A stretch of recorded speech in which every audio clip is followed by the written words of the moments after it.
Well, hi, everybody. Today is the 50th anniversary of Earth Day, 1970. My husband asked me today, do you remember what you were doing at 50th anniversary, at first Earth Day? I said, no. I was 20. I'm sure I wasn't thinking of Earth Day. I'm sorry. I didn't live in Colorado, or maybe I would have. However, I kind of heard about it a little bit because that was the year that my parents got involved with our company. And so that was kind of, we were kind of aware of that. Possible? I don't know. I actually think maybe we were using the products before that now that I'm thinking about it. Because I remember going camping. Okay, I'll tell that story later. Anyway, tonight we're going to talk about cleaners because Earth Day is about taking care of the earth. And usually that's by the things that we use in our homes, in our offices, on our person, um, on our vehicles and different things. And usually that has a lot to do with taking care of the earth too, what we use.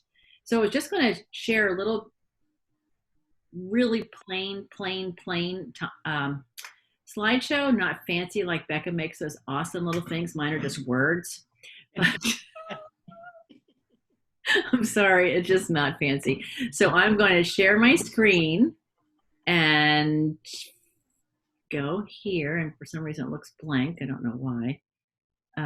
Play from the start. Oh, okay. So just a show of hands, how many of you use these? Now, see, why can't I see everybody now? Oh, well, I can't see your show of hands. All-purpose cleaners. Anybody use all-purpose cleaners? Just raise your hands. You'll see each other's hands. Cleansing wipes, right? Degreasers, floor polish, rug shampoo, toilet bowl cleaners. All those things are pretty common things that we use in the house, right? We wouldn't think twice about them if we maybe didn't look at the labels. Some of the labels look like this. Warning, there's Legoland, it's got all these contains chemicals known to cause cancer at Legoland, for goodness sakes. There's toxins everywhere. Keep out of reach of children, harmful if swallowed, danger, corrosive. 300 contaminants have been detected in the umbilical cord blood of newborns. And where these contaminants come from, right? Environmental hazards, bees. This is going to kill bees. This has an XX, double cross. What's that called? Skull and crossbones. Somebody help me. I can't think of it. We're all muted, yes. We're all muted. Skull and crossbones. Yes. There we go. Right. That is it. Okay. Toxins are all around us. And I think that if we really knew when we're using those things that, I wasn't supposed to do that.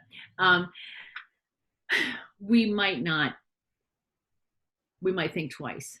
So the EPA reports that air pollution is 5 times higher inside than outside. And that's kind of scary because 90% of our time is spent indoors now, not like when I was growing up. Even parents were outside all the time, but not so much anymore generally in the general population. So what does this mean? What's the connection here? Well, here's some of the ingredients that are in those cleaners that we all use in our houses. Chlorine bleach, petroleum distillates, ammonia, butyl salicylate, MEA, I'm not going to say the real name of it, lye, sodium hydroxide, potassium hydroxide. I don't know, they sound like they might be bad for me, but really, how bad? I don't even know. I would see that on the label and go, well, I'm not going to drink it, so it's probably okay, and so I'll get this because after all, it's being sold. So it must be something I can use in my house that's kind of safe enough, right? What's it going to do? What's it going to harm me? Surely somebody in the government is looking out for our families and saying they wouldn't dare put something on the shelves in the grocery store, for goodness sakes, of all places where you buy food, they wouldn't put something there that would be harmful to me. But let's just take a look at what some of these things actually cause. This is absolutely a travesty. These are the health effects, or excuse me, the bad health effects that can, some have been proven 100% to cause these things, and some are just possibly cause them. Okay? For any of these, possibly, I would want to stay away from asthma. Look at, let's like, I don't know, 1 out of 9 or 9 out of 10 kids, some huge number of kids have asthma today, right? Why? Respiratory and irritation. I was thinking of, it says respiratory infections for children later on. I thought of, RSV. When my girls were babies, I never heard, there was no RSV. What's happening that there's all these respiratory infections with babies and everything now, so much that it's actually becoming common. Bronchitis, emphysema, ear, nose, and throat irritations, headaches. Who doesn't get headaches anymore, right? Headaches, nausea. There are carcinogens in some of them that are linked to reproductive harm, okay? Liver damage, kidney damage, eczema, and depression of the central nervous system. What are those symptoms? Drowsiness, weakness, depression, memory loss, personality changes, mood swings, inability to complete tasks, and impaired thinking. Good grief.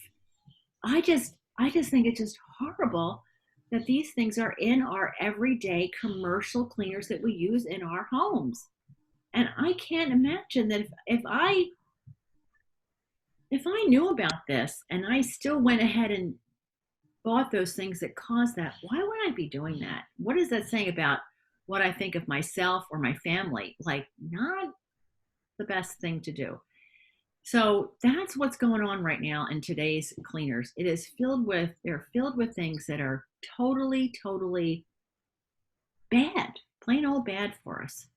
And I'm just appalled at it. And I don't know if you guys have had any experiences with anything like that, or know of anybody who's had any of those experiences of those health effects of those cleaners.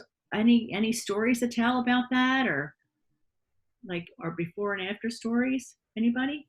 I always am reminded of that Oprah show that was in the late 90s,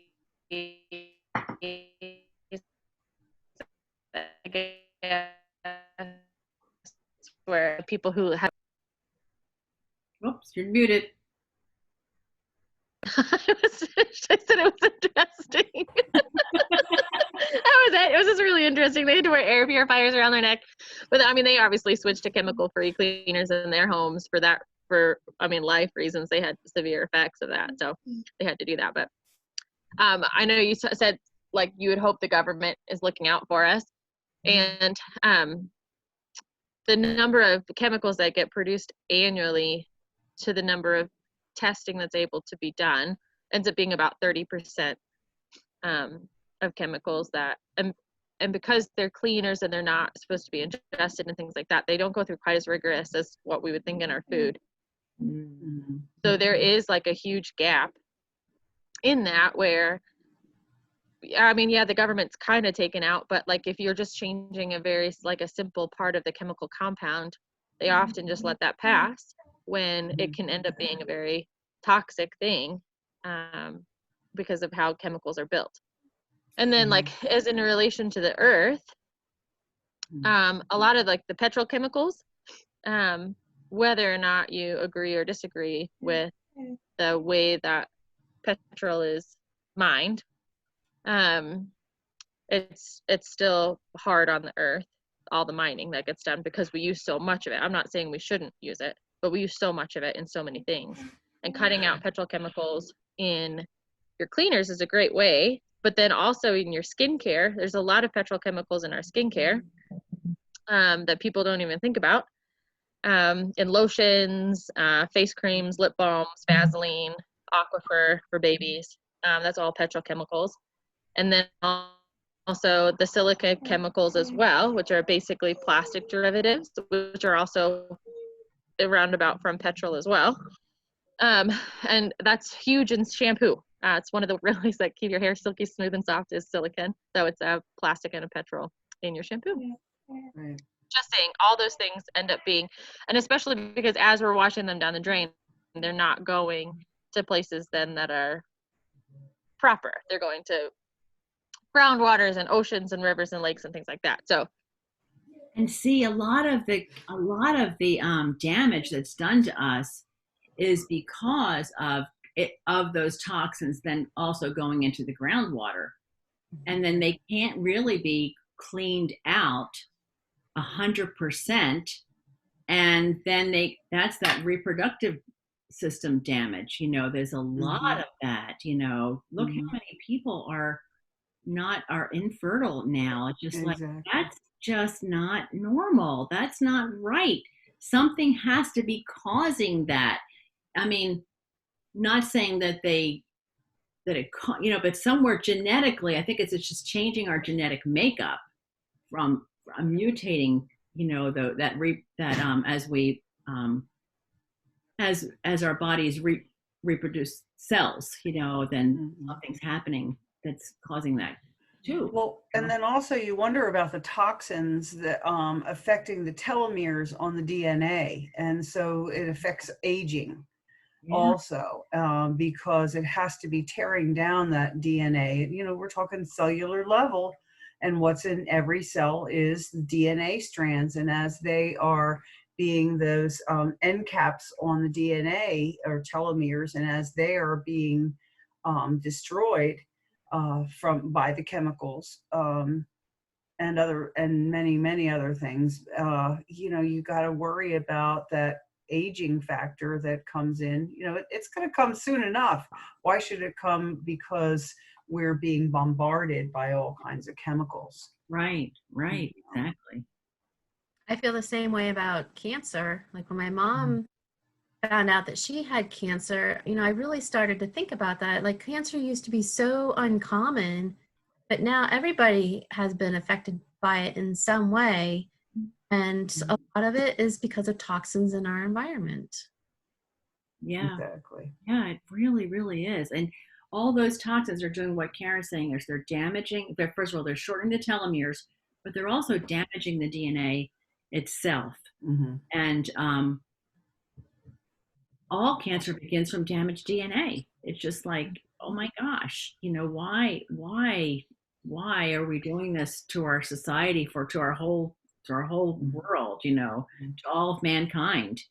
It doesn't make any sense. I mean, there have to be some answers to help turn that around somewhere along the line, right? Right.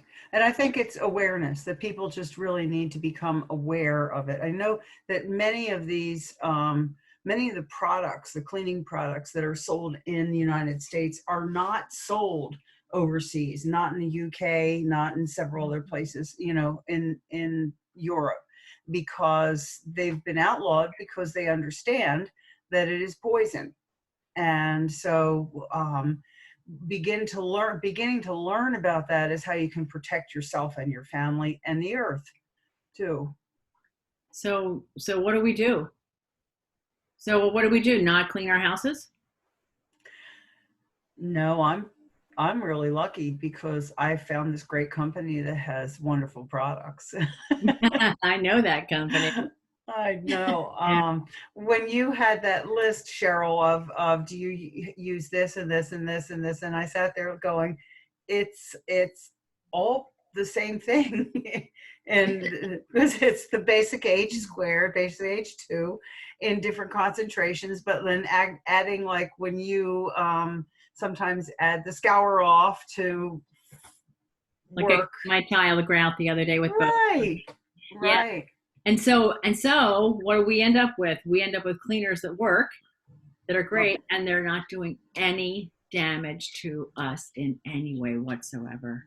Right. Now, all those health effects that are in that list don't apply to anybody who's using our cleaners at all. Exactly. Yeah.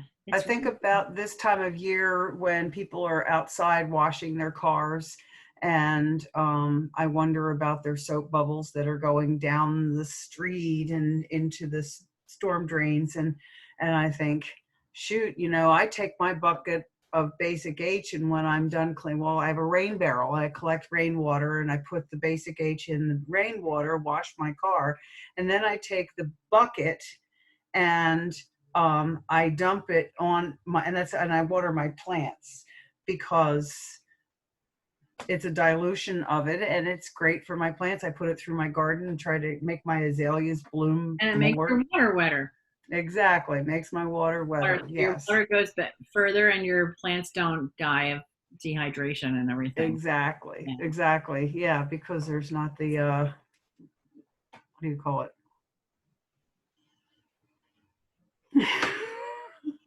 Sorry. Not an air balloon in it? Oh no, gas and going. Oh my goodness. Sorry. Oh gosh. Well, when my mom was going through, was in remission from cancer, my kids were probably, I think they were 5 and 6 years old. And that's when I started to really think about what causes cancer. And it was about that time. Like, I grew up with Shackley. My mom was a distributor when I was young, but I never really used it. In fact, I had Basic H and it was shoved in the back of my cabinet. And when I ran into our original distributor in our Goodwill one day, and she introduced the opportunity to me. The business was Shackley, and I'm thinking, this is nothing at all that I'm interested in. But the more I thought about it, like, it just made total sense that this had come along at just the right time.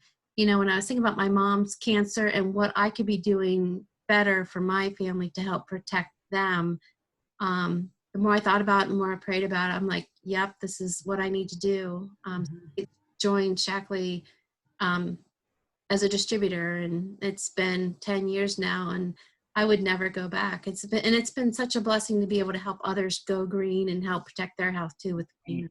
Exactly. Right. When we were this is why I think that we actually were introduced to Shackley before my parents became members in 1970, because we used to go camping when I was in high school, and in those days you would bathe and in the lake at the campground, and we took our Basic H to there and we bathed with that, and then we used Basic H in the dishwater, and we dumped the dishpan into the woods and all this stuff. Well, they had told me, I'm in high school, right? Am I really listening? So these is biodegradable, whatever that means. Okay, great. That's great, Mom. It does work. I like it. We don't have to use very much either, and that's really cool. Years later, in fact, I had already made a commitment to have some part-time income with the Shackley business when my girls were growing up, so that to help kind of fill it in the financial gap that we had, in our budget. So I was already doing that on a part-time basis. So it was still years. And all of a sudden, one day I realized, oh my gosh, all of the reason that the lakes and the ponds had all that stuff all over them growing, that's suffocating everything under, are phosphates. And I've never used phosphates. And that's why it was okay to use Basic H in that lake, in those lakes and ponds, and and it was okay to use it. And when my washer, we lived where we had well water in Jersey, and I knew that everything I was using was really safe and good and wasn't causing that death of those streams and lakes. I was so happy. I can't believe how long it took me to connect that. I didn't even know what phosphates did. And I saw all that happening. I was just like, I was so happy it wasn't a part of that bad thing. Yeah, it's that's one of my favorite topics. But and the phosphates, so for people who aren't familiar with them, they do exist in nature. They are natural. They're in minerals. But when you use them in your cleaners, they're in such high concentration and they get in the groundwater, it becomes too much. And what that does is causes the algae bloom, like Mom was saying, where it's all green and gross and gunky.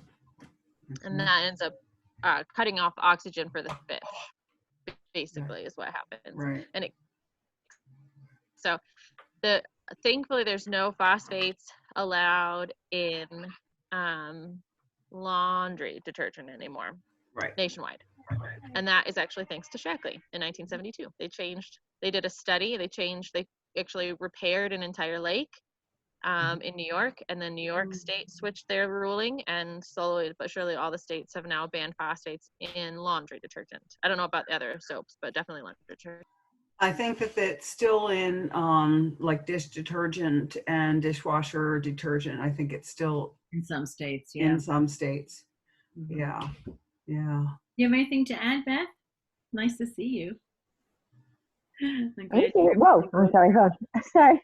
I almost got my phone. I love the cleaners. I mean, I grew up with them. My mom grew up with them, so I don't really know not having them. Right.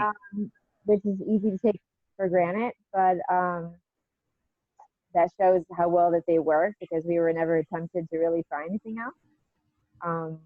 And it just cleans everything. Like, it's so nice with kids. I was actually talking to a friend about this who uses Shackley too, because we were both like, we don't even think about it anymore when the baby eats blueberries in a white bib or something, or like I've had the kids jump in mud puddles in their white socks, and it does not even faze me because I can get it out. So Yeah. so I just am so grateful that something that can be that powerful can also be safe for our family and the air in our home and for the planet. So All of the above. Yeah. Right. Really true. We're doing the Earth Day Activity Challenge week. And so we were doing some nature art today, and we were painting rocks. And I thought I cleaned up all the little tubes of paint. I didn't. But so just they all went for a walk, and right before Prescott was over in the garden, and he was just not listening. He didn't want to come for a walk. All of a sudden, like, I was like, what's going on? So I walked over, and he had the tube of paint, and he was painting the rocks. I mean, all over. And then he looks and he goes, pretty mama? And he's like, smashes his hand. I have paint on my arm from this. He smashes his hand in the paint, and he goes, ooh, sticky. It's all over his shirt. He's covered. He painted all the rocks a lovely dark brown. So anyway, so off the shirt comes and into a tub of Basic Age, because it will get that acrylic paint off, and I won't have to worry about him ruining his absolute favorite shirt today. Whoa! Oh my goodness. Oh, that's We great. should say, for the benefit of anybody who's going to be watching this, Prescott was just 2 a week ago. Right. It's not like a 12-year-old doing this. Right. Oh, well, this is good. I'm really excited to be that we have solutions for, all those things we introduced, and none of us have even dealt with them. I mean, Becca's, since she was born, she's been a Shackley kid, and I started, in high school. My parents started with changing my mind to all that stuff and seeing why it was good. So it's a good thing. The really cool thing is that, just want to mention one other little plug for Shackley, is that Shackley was a founding member of the original Earth Day. And so that is a really cool thing. And that our Basic H is the very first biodegradable cleaner in the United States. And also it was the first official Earth Day cleaning product, household cleaning product. For many years, it was the only one actually certified. And also for many years, was the only household cleaner that had the Good Housekeeping seal of approval, meaning that it was really safe for everybody's houses and everything. And that's our flagship product, and we're really proud of it. And we have, the other products in that line are, like Bethany was saying, just as powerful. Becca was saying, just as powerful and just as safe. So that when, we share that with people because we care about them, and we want to help people have a better life too. That's why we're doing this. Just because we care. That's right. So I'm done. Happy Earth Day, everybody. Happy Earth Happy Day. Earth Day. Yeah, happy Thank Earth you, guys. Day. Good night. Okay, and Bye. all right. God bless. Bye bye. Bye-bye.